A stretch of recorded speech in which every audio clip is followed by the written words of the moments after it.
Hi అండి. చూడండి నేను చూపిస్తున్న ఈ స్వీట్ మైసూర్పాక్ అండి. మైసూర్పాక్ ఎలా చేయాలో నేను ఈ వీడియోలో చూపిస్తాను.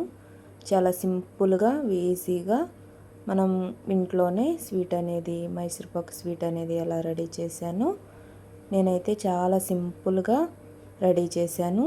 ఈ వీడియో కనుక మీకు చివరి వరకు చూస్తే మైసూర్పాక్ ఎలా రెడీ చేసుకోవాలనేది ఈ వీడియోలో తెలుస్తుంది.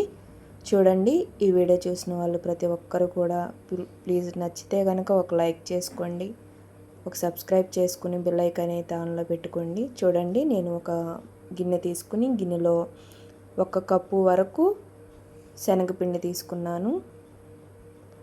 అదే కప్పుతో మనం ఏ కప్పుతో అయితే శనగపిండి తీసుకున్నామో అదే కప్పుతో నేను సన్ఫ్లవర్ ఆయిల్ తీసుకున్నానండి. లేదంటే మొత్తం కూడా నెయ్యితోనే తీసుకోవచ్చు. 1/2 కప్పు నెయ్యి తీసుకున్నాను నేను. మొత్తంగా కప్పున్నర ఆయిల్ కానీ నెయ్యి కానీ రెండు కలిపి కప్పున్నర అవుతుంది. 1 కప్పు శనగపిండికి కప్పున్నర మనకి నెయ్యి కానీ ఆయిల్ కానీ తీసుకోవాలి. చూడండి, మొత్తం కూడా మనకి ఉండలు ఉండలుగా లేకుండా మైసూర్పాక్ అనేది చాలా చక్కగా సాఫ్ట్గా రావాలంటే, మధ్యలో మనకి ఉండలు ఉండలుగా లేకుండా సాఫ్ట్గా రావాలంటే మనం ముందుగా ఇలా కలుపుకుంటేనే మనకి మైసూర్పాక్ అనేది మంచిగా రెడీ అవుతుంది. చూడండి, నేనైతే ముందుగా మొత్తం కూడా మిక్స్ చేసేసుకుని పక్కన పెట్టుకుంటాను. బాగా కలుపుకునే దాన్ని బట్టే మనకి స్వీట్ అనేది రెడీ అవుతుంది. చూడండి, నేను ఇలా మిక్స్ చేసేసి పక్కన పెట్టుకున్నాను. నెక్స్ట్ వచ్చేసి ఒక స్టవ్ ఆన్ చేసి స్టవ్ మీద ఒక ప్యాన్ తీసుకుని దాంట్లో మనం ఏ కప్పుతో అయితే శనగపిండి తీసుకున్నామో అదే కప్పుతో 1 కప్పున్నర షుగర్ తీసుకున్నాను. షుగర్ కొంచెం ఎక్కువ తినే వాళ్ళైతే కొంచెం ఎక్కువ తీసుకోవచ్చు, తక్కువ తీసుకునే వాళ్ళైతే 1 కప్పు తీసుకోవచ్చు. మన టేస్ట్ని బట్టి ఉంటుంది. నేను తర్వాత ఒక గిన్నెకి నెయ్యి అనేది రాసేసి పక్కన పెట్టుకుంటున్నాను. అది మనకి లాస్ట్లో ఉపయోగపడుతుంది. చూడండి, షుగర్ అనేది మొత్తం కూడా కరిగిపోయి మనకి ముదిరి పాకం కాకుండా తేగ పాకం వచ్చే వరకు కూడా మనం దీన్ని కలుపుకుంటూ చూసుకుంటూ ఉండాలి. చూడండి, నాకు పాకం అయితే దగ్గర పడిపోయింది.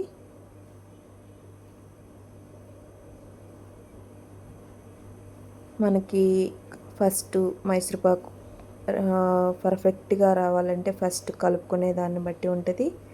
నెక్స్ట్ వచ్చేసి పాకం, తేగ పాకం చాలండి, మరి ముద్రపాకం అయితే వద్దు. ముద్రపాకం అయితే గట్టిగా ఉంటాయి. కొంచెం మనం మెత్తగా చేసుకోవాలి, సాఫ్ట్గా ఉండాలి అనుకుంటే తేగ పాకం వస్తే చాలు. వచ్చింది, అలా తేగ పాకం వచ్చింది నాకు. నేను ముందుగా మిక్స్ చేసి పెట్టుకున్న అదైతే మొత్తం కూడా వేసేసాను. వేసేసి ఇది మనకి ప్యాన్ నుంచి సపరేట్ అయ్యే వరకు కూడా మనం కలుపుకుంటూనే ఉండాలి. కలిపితే ఏంటంటే మనకి ఉండలుగా లేకుండా మొత్తం కూడా సాఫ్ట్గా అనేది మనకి రెడీ అవుతుంది. చూడండి, ఇలా కలుపుకుంటూనే ప్యాన్ నుంచి సపరేట్ అయ్యే వరకు చూడండి దగ్గర పడిపోయింది. కొంచెం మైసూర్పాక్ అనేది గట్టిగా కావాలి అనుకుంటే అది బాగా గట్టిగా అయ్యే వరకు ఉంచుకోవచ్చు. లేదు మనకి సాఫ్ట్గా మెత్తగా కావాలి అనుకుంటే రెండు ప్రాసెస్లో ఒకటేను, కాకపోతే మనము కొంచెం మెత్తగా కావాలి అనుకుంటే ఇప్పుడు తీసేయచ్చు. కొంచెం గట్టిగా కావాలి అనుకుంటే ఇంకా కొంచెం ఒక 1 మినిట్ అలా ఉంచేసి తీసుకోవచ్చు. చూడండి, నాకు ప్యాన్ నుంచి మొత్తం అయితే సపరేట్గా అయిపోయింది. నేను కొంచెం గట్టిగా అయితే చేస్తున్నాను, గట్టి మైసూర్పాక్ చేస్తున్నాను. మరీ సాఫ్ట్గా మెత్తగా ఉండే మైసూర్పాక్ అయితే నేను నెక్స్ట్ వీడియోలో చేసి మీకు చూపిస్తాను.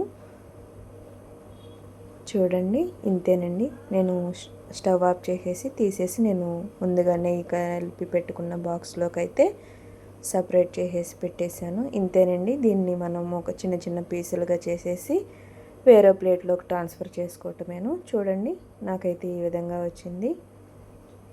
ఈ వీడియో కనుక మీకు నచ్చినట్లయితే ప్లీజ్ సబ్స్క్రైబ్ అయితే చేసుకుని ఒక లైక్ చేయండి ఫ్రెండ్స్. మరికొన్ని వీడియోస్ నేను అప్లోడ్ చేస్తూ ఉంటాను. చూడండి చాలా మెత్తగా,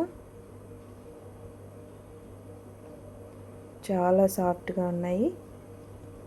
మరీ గట్టిగా కాకుండా మరీ మెత్తగా కాకుండా వచ్చినాయి.